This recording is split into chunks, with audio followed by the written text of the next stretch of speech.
Hey, what's up, everybody? Welcome back to News Dose. And Phil Spencer, he's had a pretty busy week this week. A few days ago, he kind of stirred the hornet nest, if you will, because he talked about their future on rival consoles. And of course, yesterday they just launched their What is an Xbox campaign, and that also caused a lot of noise online. But now, he has since answered the number one question that's on a lot of people's mind, and that's about their future in the console market. Not only did he answer this question, but he seemingly threw some shade at the newly released PlayStation 5 Pro. The question now, though, is he right or wrong? Well, bringing in all of that today, as well as the PS5 Pro's Fast Start that seems to be surprising much of the community. Let's just go and get right into things, though, starting off with Dragon Quest III HD. This game released yesterday on November 14th, and I'm happy to say that it's already gotten off to an incredible start for a game of this caliber. If you look over on Steam database, you'll notice that it's already eclipsed 37,000 concurrent players, and I think there's a pretty good chance that it could climb even higher during the weekend when more people sign on to play. I mean, just to kind of put things into perspective here, this is already by far the best launch for any Dragon Quest game on the Steam platform. Dragon Quest XI only reached 11,000 concurrent players, though admittedly, it is important to understand that Dragon Quest XI didn't have a simultaneous worldwide release across all platforms, like Dragon Quest III HD. So this isn't exactly an apples-to-apples comparison, but what we can do here is look at another high-profile HD 2D game that launched on Steam day one. So we'll use Octopath Traveler 2 as our bar, and as you can see, it reached a 17,000 concurrent peak high.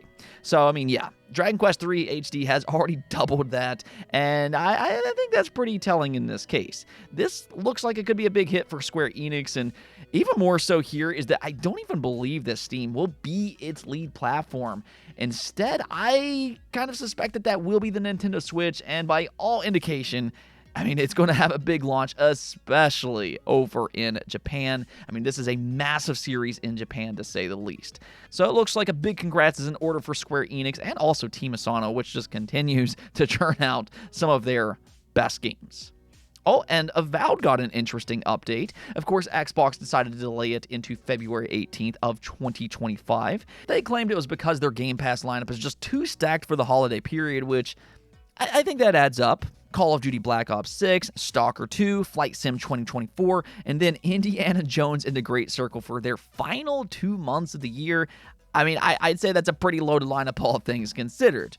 Now, where I question this delay, though, is that, February is also pretty loaded. I'm just going to kind of throw that out there. There's Monster Hunter Wilds, Assassin's Creed Shadows, Like a Dragon Pirate, Civ 7, and even Kingdom Come Deliverance 2. All of those are also set for February, and a few of those are RPGs, so I mean, there will be some like-minded fans that are interested in multiple of these games. But, to be fair here, only one of these games is coming to Game Pass, and that's Avowed. So, Avowed will have an advantage in that aspect. Nonetheless, here, Xbox seems to be dead set on that February release to the point that they just announced an early access edition. If you want to pre-order its premium edition, you'll be able to play it 5 days early on February 13th. Now, this is something that they've been doing for a lot of their high-profile first-party games, and I think it's a pretty smart strategy. They had success doing that with Starfield and Forza Horizon.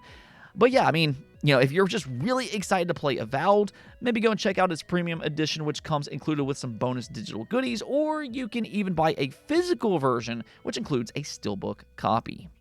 All right, since we're on the topic of Game Pass, we might as well just go and shift on over to PlayStation and their subscription service. They just revealed their full November PlayStation Plus lineup, which includes 17 games. Yeah, they just like to unload their games all at once for each given month, and there's some pretty interesting games for the month of November. Going down the list, this lineup includes GTA 5. If you aren't one of the 205 million people that already owns it, well, then I guess here you have yet another chance to play it via PlayStation Plus.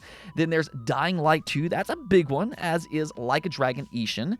Then there's MotoGP 24, The Sims 4 Island Living, Digimon Survive. I'll give a good recommendation for that one. I know a lot of people missed out on that game previously. There's also Overcooked, which is one of the best cooperative games around. Stick Fight the Game, Clash, Clash, Killer Frequency, Hungry Shark World, Chivalry 2, Synapse, Blood Omen, Legacy of Kain 1 and 2, and then lastly, and this one threw me for a loop when I first saw it because Resistance 1 and 2 are included.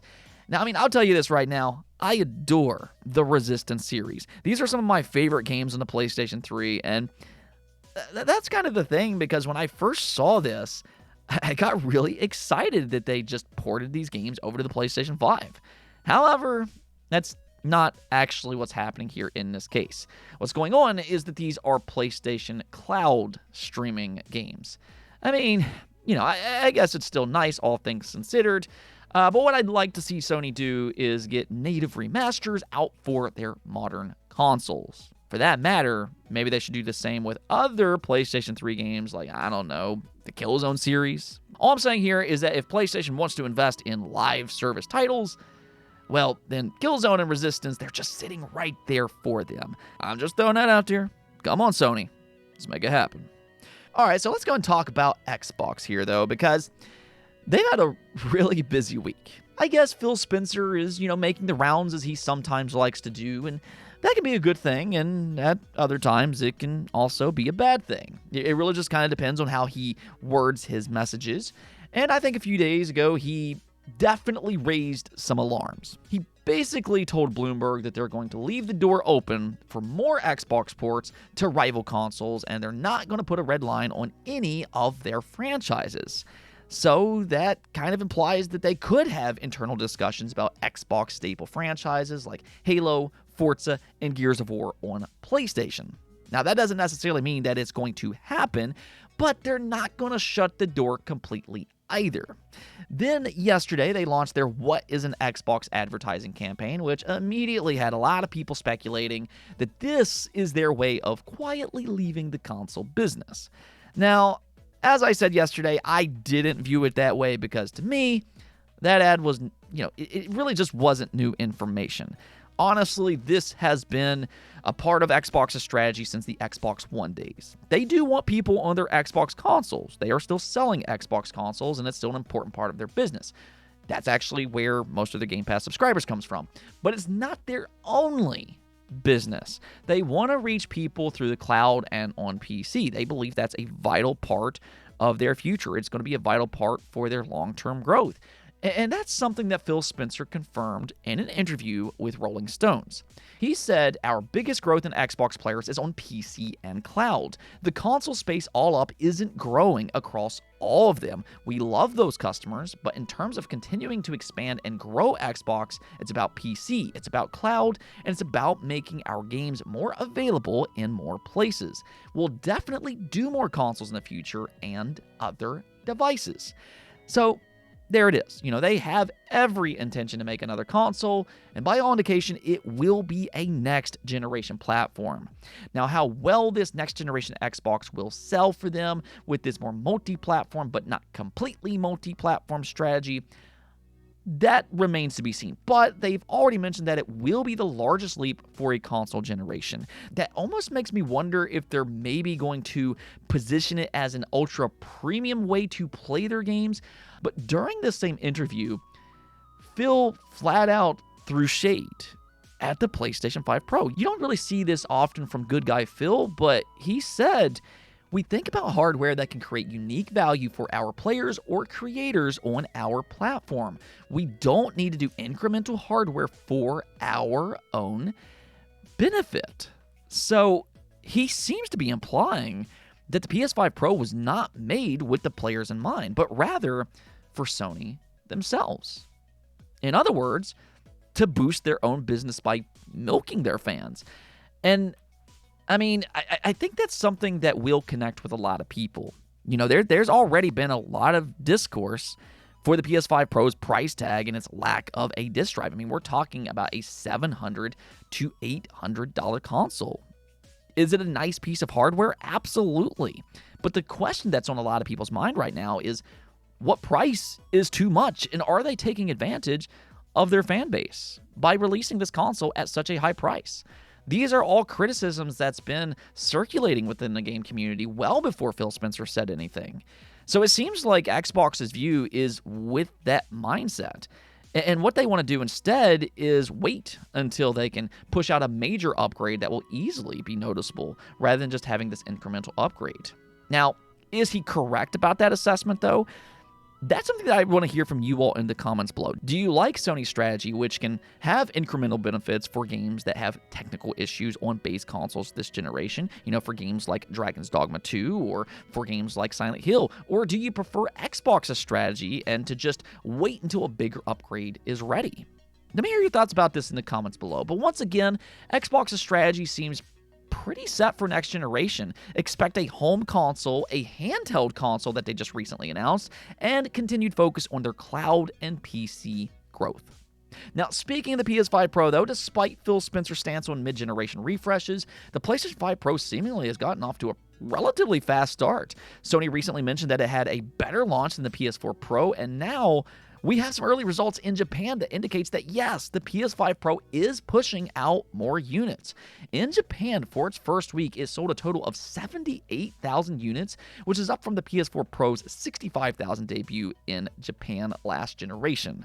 So right now, its price doesn't really seem to be a major factor for early adopters, though that's kind of my thing about this situation. I've already seen a lot of people celebrate this as some kind of I told you so type of moment, but I think the bigger thing that you need to focus on is how well it can sustain those numbers over a period of time. I recently talked about this with Dragon Age Valgard and why people might want to pump their brakes a little bit on that situation.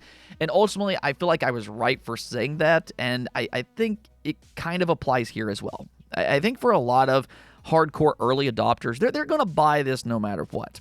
But ultimately, over time, can it keep up with the PlayStation 4 Pro in the long run? Sony recently confirmed that the PS4 Pro was 20% of the PS4 install base, which that seems pretty good, but it's also important to keep in mind that the PS4 Pro was a $400 console at launch, and it just simply replaced the price for the base PlayStation 4.